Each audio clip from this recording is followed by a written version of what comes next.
Here we go, guys. The nastiest pitch in baseball coming from yours truly, Fuzzy. Here we go. Let me get the sign from my catcher. No, I want a fastball. No. All right, we're about to throw this knuckle. Here we go.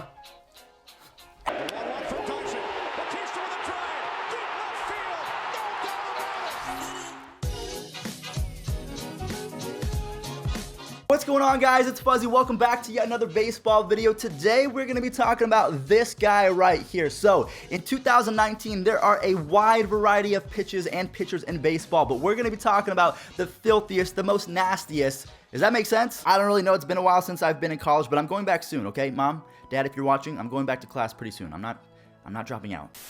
But before we actually get into the video, I do have to say thank you all so much for the insane support the last week. You guys have been killing it with the like button, the comments, and subscription. So if you guys like baseball content, make sure you slap a like, comment, and subscribe, because there is so much more baseball content coming. Spring training is starting officially today. Baseball, the official season, is around the corner. So if you guys want baseball, you're at the perfect place. Let's get into it. So we have a few honorable mentions because, again, like I was saying with the Aroldis Chapman, he's still elite. He's at the top of his game, but there's a few other players that have a better fastball now. So the honorable mentions in today's video, because I know some of you guys are going to leave me some comments. We have Steven Wright and his knuckleball, Kenley Jansen and his fastball, Clayton Kershaw and that wicked 12-6 curveball. Again, it's still really good, but there's someone who has a better one. Aroldis Chapman and his fastball, Zach Britton and his sinker, and then finally, last but not least, Andrew Miller and that devastating slider. Again, all of these guys are still really good, but they're towards the end of their prime, and all the players that we're talking about for 2019, they seem to be at the peak of their prime, so their pitches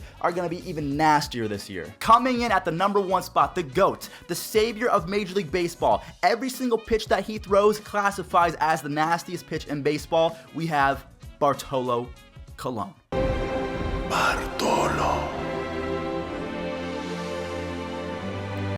I'm just messing with you guys. Bartolo Colon, I love the guy. He's a unicorn. He's probably going to play till he's 150. He's probably going to live that long too. But the first pitch that we're going to talk about in today's video, again, we're not going to go in order like this is the nastiest and this is the 7th nastiest. We're just going to talk about all of them kind of at random. But we have Chris Sale's slider. I mean, you guys might be Dodgers fans, but just ask Manny Machado how filthy that slider really is. Take a look. The 1-2 to Machado. And the Red Sox are World Series champions again! Chris Sale is one of those pitchers where whether you're a left-handed bat or a right-handed bat, there seems to be no way that you can get comfortable, because the way that he throws, his arm angle, he's literally throwing sidearm. It's like he's throwing from second base. His slider in 2018 was one of the best pitches that you could find. Opponents hit 113 against that slider. They literally got on base or got a base hit 1 out of 10 at bats. I'm gonna toss it back to you guys real quick. Would you rather face Chris Sale's slider, or would you rather face Andrew Miller's slider from back in the day? So he was an honorable mention, but who do you think was better, Chris Sale or Andrew Miller? Who was filthier?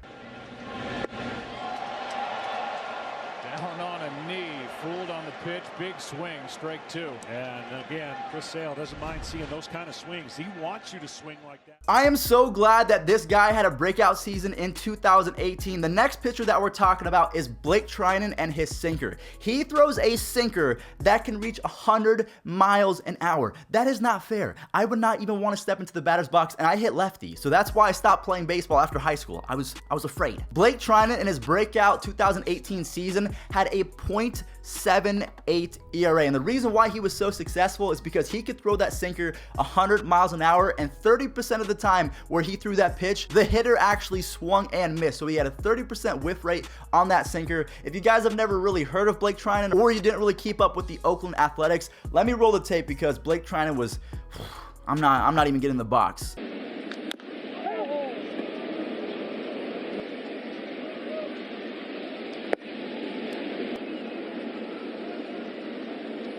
Soler is down on strikes. That's the game. Coming up next, we have a pitcher that I am very familiar with, Corey Kluber and his slider. I'm not even really sure that you can call it a slider. It's almost a slurve. It's the combination of a slider and a curveball. This man held opponents to a .104 batting average. So again, that's less than Chris Sale's slider. So this pitch is absolutely dominant. He also had 77 strikeouts on just that one pitch. 77 strikeouts with one single slurve. This guy throws a wiffle ball.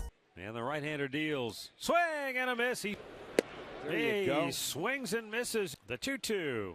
Strike 3 call. Oh, yeah. Make it 17.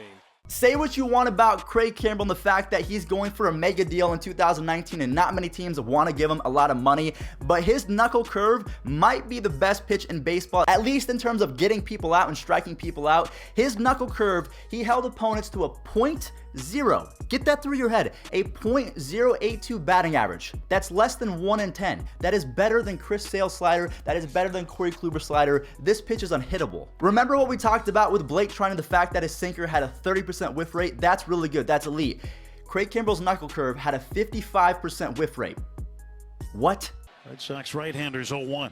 Swing and a miss as Muncy waved at it, and Kimbrel fires home.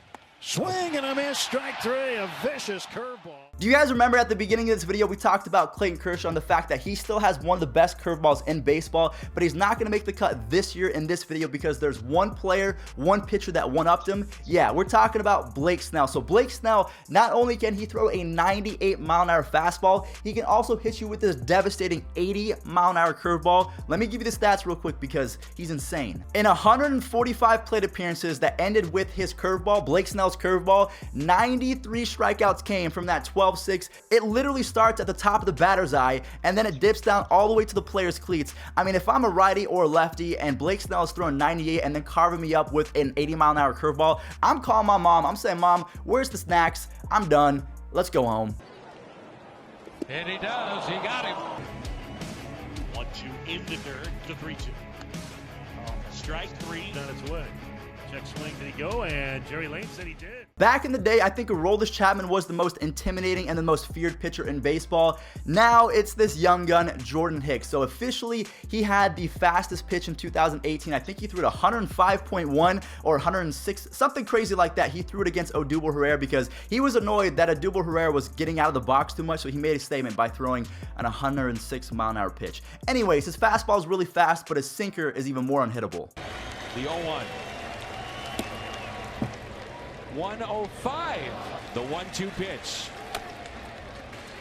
The 1-2 pitch.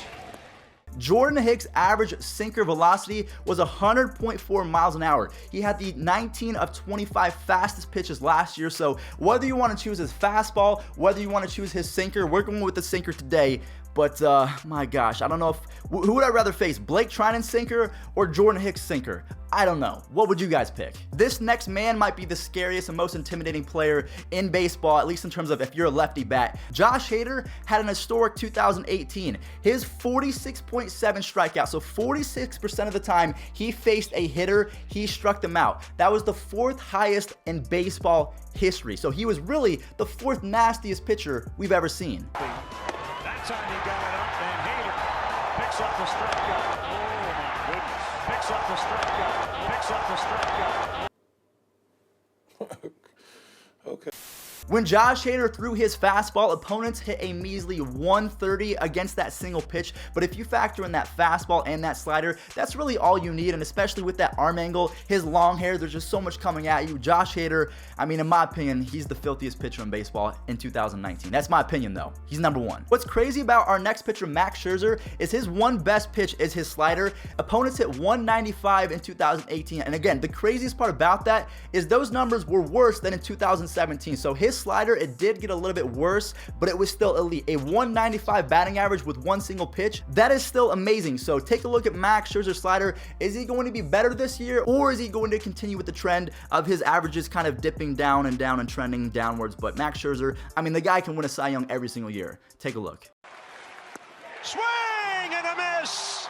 Number 300. A different ball around the infield. So we had Blake Treinen setting records. We had Josh Hader becoming part of baseball history. Another pitcher that made baseball history last year was Jacob deGrom, and his best pitch, believe it or not, was his fastball. And a swing and a miss.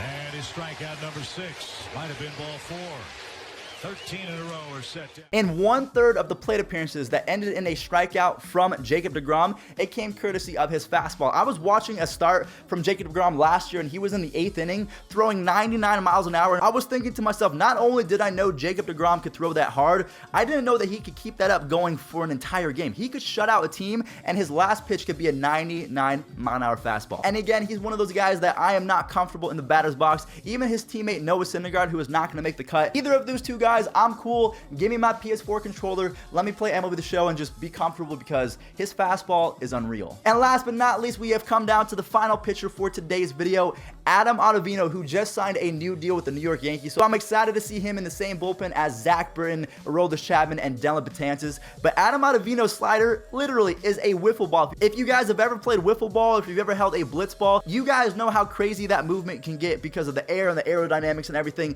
This guy doesn't need holes in baseballs. He just grips it, he whips that elbow, and then this happens. I mean, come on, how is this fair? Got him. There's that nasty slider. Ground ball. Rutledge will have to hurry. Got him. So guys, that is going to do it for today's video. If you agree or disagree with any of the picks, make sure you guys let me know in the comment section down below. But I do want to fill you in as the other honorable mentions. So we have Edwin Diaz and his slider, Noah Syndergaard and his slider, Justin Verlander's four-seam fastball, Shohei Ohtani's splitter, and then Aaron Nola's curveball. I know a lot of you guys take these videos personal, like how come I didn't add, who's a random guy? Like I didn't add Josh Tomlin's curveball or something like that. I don't know. It's just, I can't think of everyone. But this is my list. What do you guys think? If you agree or disagree, let me know in the comment section down below, and I'll catch you guys in the next one. Peace out. All the small things.